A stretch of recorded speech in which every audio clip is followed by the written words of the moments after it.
Sí saben cuál es serie la que llevamos ahorita. La serie se llama Los Principios del Reino. Hoy va a ser la entrega número 13. Estamos estudiando el Sermón de la Montaña.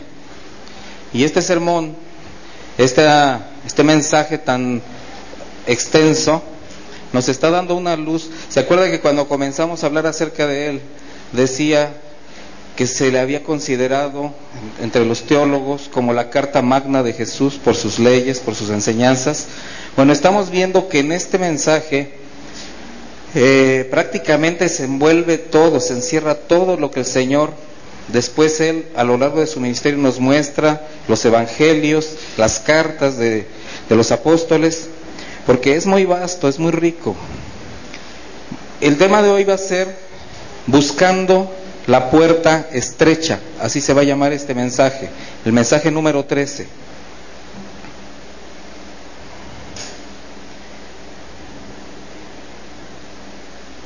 Y vamos directamente al Evangelio de Mateo, en el capítulo 7. Ya estamos en la antesala para terminar. Si Dios lo permite, el próximo domingo terminamos esta serie. Mateo 7:7 dice, ¿ya lo tienen? Muy bien. Pedid y se os dará, buscad y hallaréis, llamad y se os abrirá, porque todo aquel que pide recibe, el que busca halla, y al que llama se le abrirá. ¿Qué hombre hay de vosotros que si su hijo le pide pan le dará una piedra? ¿O si le pide un pescado le dará una serpiente? Pues si vosotros, siendo malos, sabéis dar buenas dádivas a vuestros hijos, cuánto más vuestro Padre que está en los cielos dará buenas cosas a los que le pidan. Así que todas las cosas que queráis que los hombres hagan con vosotros, así también haced vosotros con ellos, porque esto es la ley y los profetas. O sea, porque esto es el mandamiento de Dios. Nosotros al leer este texto, el principio, vemos que si creíamos, si habíamos pensado que ya se había dicho todo o lo suficiente sobre el tema de la oración, lo que tomamos en el capítulo 6 del 5 al 15, lo que es la verdadera oración, que incluye la oración modelo, el Padre Nuestro, de repente pensábamos que ahí ya el Señor había establecido prácticamente toda la enseñanza sobre la oración. Y ahora estamos viendo que no solamente Él en aquel entonces nos muestra cuál es el verdadero sentido de la oración, la manera de orar, sin ostentaciones, la forma sencilla, la forma humilde, la actitud. Ahora nos enseña algo más. Ahora estamos viendo que dice el Señor que orar también es pedir, buscar y llamar. Y de repente esas tres palabras nos invitan a sentirnos bien, decir, bueno, entonces sí es cierto, sí se vale pedir, se vale buscar, se vale llamar. Sí, efectivamente, vamos a aprender qué significa esto. Ahora, analizando más a fondo este mensaje, vemos que el que busca va más allá nada más de pedir, y el que llama va un poco más del que pide y que busca. Si ustedes lo ven, parece que esto es progresivo. Llamar, o sea, pedir, buscar y llamar. Y parece indicar que es una oración donde hay un progreso, como que es progresiva, de menor a mayor. Sin embargo, cada una de estas frases, cada una de estas tres palabras, nos va a expresar distintas direcciones de lo que alguien puede o debe desear de parte de Dios. No es una oración progresiva. Cada una de estas palabras tiene un significado especial. Ahora, ¿por qué? Porque pedimos aquello que deseamos, ¿se acuerdan? Y en muchos casos lo codiciamos, lo cual no es bueno. Buscamos lo que no encontramos, o sea, buscamos lo que extrañamos, lo que no está en nuestro presente inmediato. Y llamamos cuando queremos entrar al lugar donde nos es evitada la entrada, donde quizás nos han hecho un poquito de lado. Entonces, el Señor, aparte de que nos está marcando estas tres palabras, está asegurando una respuesta de Dios a estos tres aspectos, donde promete que de alguna manera estos esfuerzos de fe, el pedir, el buscar y el llamar, serán recompensados. O sea, hasta aquí podemos pensar en eso. Sin embargo, quien reconoce la soberanía de Dios, ahora que nosotros hemos entendido acerca de la voluntad perfecta de Dios, sabemos que no nos podemos atrever a creer que podemos tener una influencia con Dios.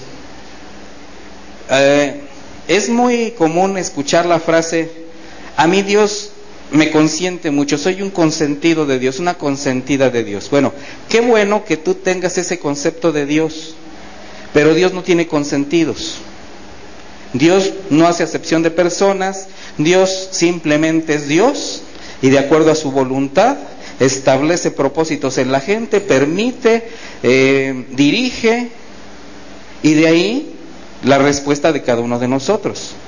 Muchas veces lo que Dios permite en la vida de uno, que es placentero, que es satisfactorio, en la vida de otro puede ser una verdadera tribulación. Por ejemplo, en la vida de una persona permite un matrimonio que puede llegar a ser, si se hace debidamente, una gran bendición, pero por otro lado va a permitir un matrimonio con alguien que lo hace de la manera incorrecta, y este matrimonio no va a ser una verdadera bendición, cuando vamos en contra de la voluntad de Dios, cuando no establecemos una relación con Dios para preguntarle, para pedir su consejo, para normar nuestras decisiones de acuerdo a su voluntad.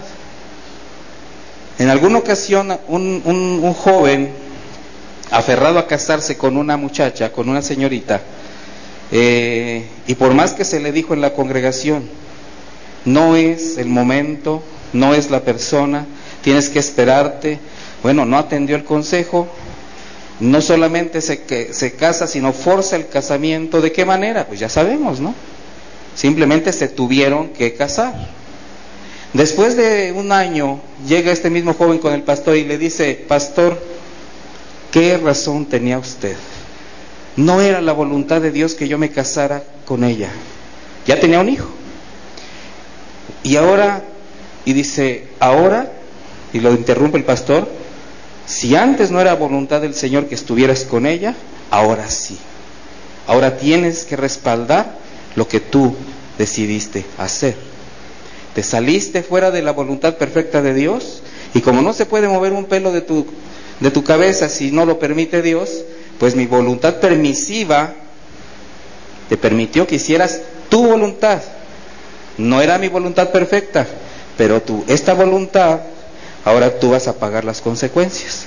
Y así es como es la diferencia entre el pedir y el codiciar. Pedir adecuadamente. Entonces, ya sabemos de la soberanía de Dios, ya conocemos la voluntad de Dios, pero sin embargo seguimos viendo que el Señor repite la triple seguridad de respuesta.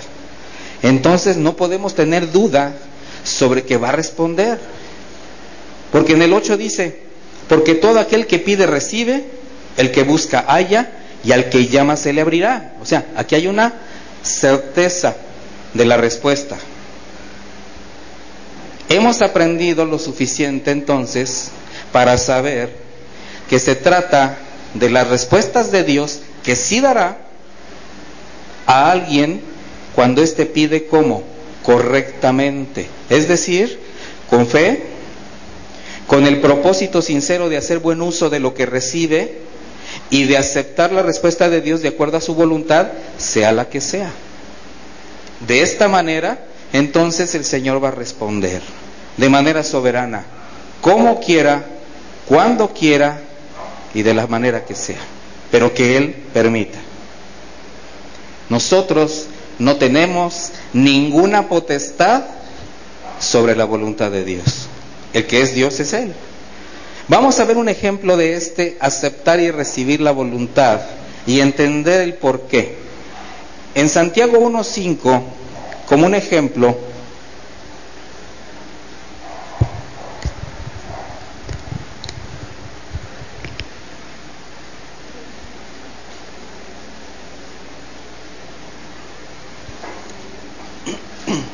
Santiago 1:5 dice: y si alguno de vosotros tiene falta de sabiduría, pídala a Dios, el cual da a todos abundantemente y sin reproche, y le será dada.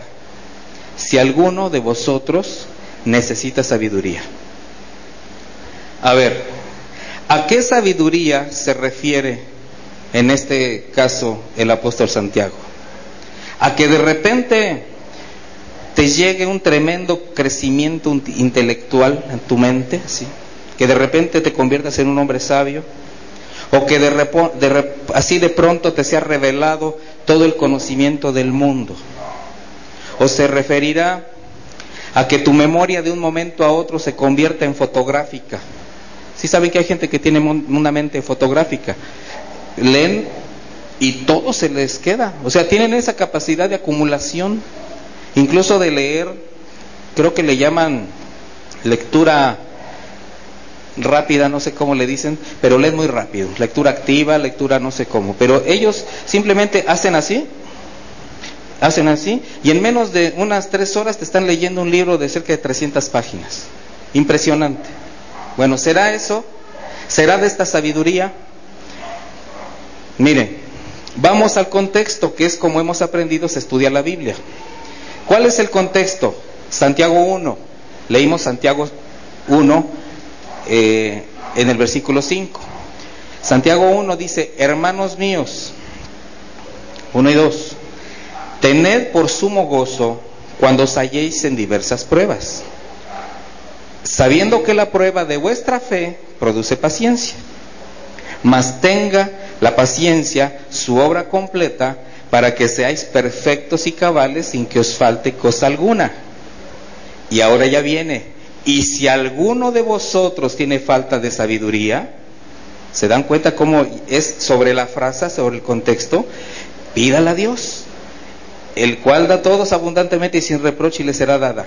Entonces, en este contexto veremos que la sabiduría a la cual se refiere es la que te permita comprender lo que significa tenerlo todo por gozo cuando caigas en diversas tentaciones. Ahí ya cambia la situación. Y que permitas que la paciencia tenga su obra completa en ti. O sea, desarrollando un discernimiento para que nada te falte. A eso se refiere. Entonces, ¿a qué sabiduría es la que le estaba diciendo a nosotros que pidamos? La sabiduría que gobierna la paciencia, en la pobreza como en la riqueza, por ejemplo. Tú tienes que tener sabiduría para poder vivir en lo escaso y en lo abundante, en la salud y en la enfermedad. De esta manera, dice, pídela, ya sea para que tú puedas entender cuando estás en bonanza, cuando todo te va bien, o cuando hay adversidad. Y pídela abundantemente, con generosidad. Aquí esta palabra con abundancia se traduce con sencillez. O sea, Dios te la dará sin reproche, con simplicidad, con sencillez, de una manera sana. ¿Se acuerdan cuando estudiamos Mateo 6:22 que dice: la lámpara del cuerpo es el ojo, así que si tu ojo es bueno, todo tu cuerpo estará lleno de luz? Cuando hablábamos de tu ojo es bueno, es si tu ojo es simple, si tu ojo es sencillo. Esa es la traducción. Cuando tú ves las cosas con sencillez, cuando no las ves con doble sentido, cuando no las ves con dolo. Entonces, si tú ves algo y lo ves de manera simple,